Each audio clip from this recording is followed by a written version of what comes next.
Bylaws प्रमाणे नियम 6 असेल, नियम 9 असेल, 16 असेल, त्याप्रमाणे जे क्रियाशील 20 गुंठे आहे का 40 गुंठे आहे का, कोण शेतकरी ऊस घालतो का नाही घालतो, ते बायलॉज एक्झिस्टिंग असल्याप्रमाणे त्यांनी ड्राफ्ट मतदार यादी तयार करून द्यायची असते.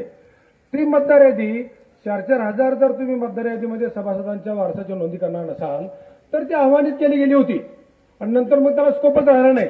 हा मुद्दा महत्वाचा आहे. फक्त नफा तोटा अग्रीमेंट प्रमाणे काय होता आणि सीबीसी गाईडलाईन प्रमाणे टेंडर काढले होते का नव्हते काढले, जवारची नियुक्ती करताना तेव्हा टेंडरनं ती नियुक्ती केली होती का नव्हती, हा देखील महत्वाचा आहे. सभासद आलेच नाही तर कुणाला सभासद करून घ्या. भोसले साहेब भोसले साहेबांना जरा नाही, थांबा थांबा.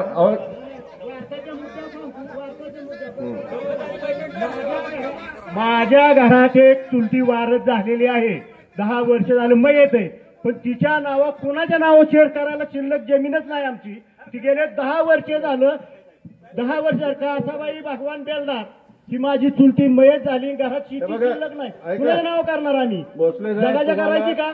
तुम्हाला माहिती आहे, आम्ही तुमचा सन्मान करतो, पण एक गोष्ट लक्षात घेण्याची आवश्यकता आहे. आज या ठिकाणी श्रीमंत रामराजे साहेब आहेत, आमदार दीपकराव चव्हाण आहेत, रघुनाथ राजे आहेत, चेअरमन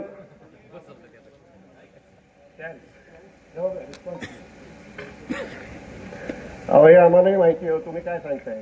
आम्ही काय एक संस्था चालवतोय का? तुम्ही संस्था चालवता, तुमच्या संस्थेमध्ये मयत सभासद नाहीत असं तुम्ही सांगा. आहेत का नाही सोसायटीत?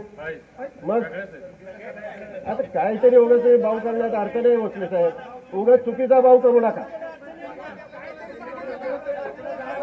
तुमच्या सोसायटीत नाही उठून सांगा एकही मयत सभासद नाही. हे बघा,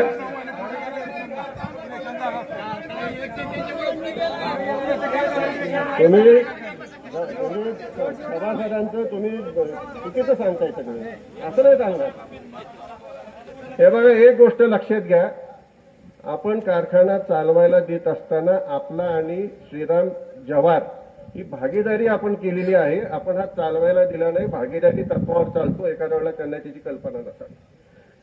दुसरी गोष्ट, आपण त्याचं डिस्टिलरी आणि कारखान्याचं भाडं आपण 4.5 कोटी रुपये ठरवलेलं आहे.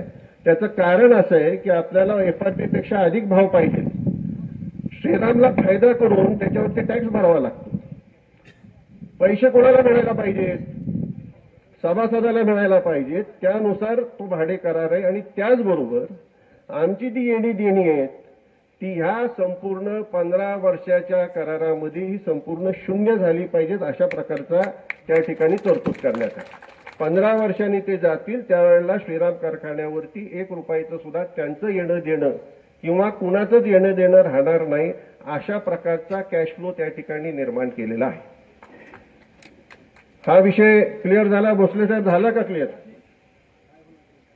ह्या ठिकाणी श्रीरामचा फायदा करायला करार केलेला नाही. कुणाचा फायदा करायला केलाय? हा कुणाचा केलाय? कामगारांचा का आमचा करायला केलाय? तर तेच म्हणतात सभासद आणि कामगार.